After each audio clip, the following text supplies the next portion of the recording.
ചെമ്മീൻ കറിയും ചെമ്മീൻ ഫ്രൈയും ചെമ്മീൻ പൊരിച്ചതൊക്കെ മതിയായി കഴിഞ്ഞാൽ ചപ്പാത്തിക്കൊക്കെ കൂട്ടാൻ വേണ്ടിയിട്ട് ഞങ്ങൾ ഉണ്ടാക്കുന്ന ഒരു അടിപൊളി കറി എന്ന് പറയാം. നല്ല സോസും സോയ സോസും ഒക്കെ വെച്ചിട്ട് നമുക്കൊരു നല്ല ചെമ്മീൻ ചില്ലി ഉണ്ടാക്കാം ഗൈസ്. നമ്മൾ ഈ ചിക്കൻ ചില്ലിയൊക്കെ ഉണ്ടാക്കും പോലെ തന്നെ കേട്ടോ. അപ്പോൾ ക്യാപ്സിക്കം ഉണ്ടായിരുന്നില്ല കേട്ടോ. അപ്പോൾ അതുകൊണ്ട് നമുക്ക് ഉള്ളിയൊക്കെ വെച്ച് തട്ടിക്കൂട്ടി ഉണ്ടാക്കാം. ആദ്യം തന്നെ ചെമ്മീൻ്റെ അകത്തേക്ക് കുരുമുളകും ഉപ്പും ഇട്ടിട്ട് നന്നായിട്ട് അങ്ങോട്ടൊന്ന് ഷാലോ ഫ്രൈ ചെയ്തെടുത്തിട്ട് അതേ പാത്രത്തിൽ നമുക്ക് ഉള്ളി കൂടെ വാട്ടിയെടുക്കണം. ഉള്ളിയും പച്ചമുളകും ഞാൻ അരിഞ്ഞു വെച്ചിട്ട് ഇതിൻ്റെ കൂടെ ക്യാപ്സിക്കം കൂടെ വേണം കേട്ടോ. കുറച്ച് ഓയിൽ വെച്ചിട്ട് ജസ്റ്റ് ഒന്ന് അത് വാട്ടിയെടുക്കാട്ടെ. എന്നിട്ട് നമ്മൾ പൊരിച്ച് വെച്ചിരിക്കുന്ന നമ്മുടെ ചെമ്മീൻ കുട്ടന്മാരെയും കൂടെ ഇട്ടിട്ട് നന്നായിട്ട് അങ്ങോട്ട് മിക്സ് ചെയ്ത് ഇളക്കാം കേട്ടോ.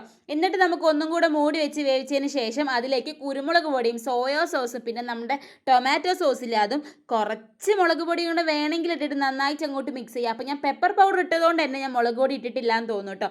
എന്നിട്ട് നന്നായിട്ട് അങ്ങോട്ട് മൂടി വെച്ച് ഇളക്കി അങ്ങോട്ട് വേവിക്കാം കേട്ടോ. നിങ്ങൾക്ക് ഈ സോസൊക്കെ വെച്ചിട്ടുള്ള കറികളൊക്കെ ഇഷ്ടമാവുകയാണെങ്കിൽ തീർച്ചയായിട്ടും ഇഷ്ടപ്പെടും. ചപ്പാത്തിയൊക്കെ കൂട്ടാൻ വേണ്ടി അടിപൊളിയാണ് കേട്ടോ. എന്നിട്ട് അതിലേക്ക് കുറച്ച് കോൺഫ്ലവറും കൂടെ കലക്കി ഒഴിക്കേണ്ടത് നന്നായിട്ട് ഇങ്ങോട്ട് കൊഴുത്ത് അടിപൊളിയായിട്ട് നമ്മുടെ ചില്ലി പരുവത്തിലായിട്ട് വരാൻ വേണ്ടിയിട്ടാണ് കേട്ടോ. അങ്ങനെ ഫൈനലി നമ്മുടെ പ്രോൺസ് ചില്ലി കറി ഇവിടെ റെഡി ആയിട്ടുണ്ട് ഗൈസ്. നല്ല സോസൊക്കെ ഇട്ട് നല്ല മധുരവും എരിവും ഉപ്പും എല്ലാം കൂടെ കൂട്ടി ചപ്പാത്തിൻ്റെ കൂടെ കഴിക്കും.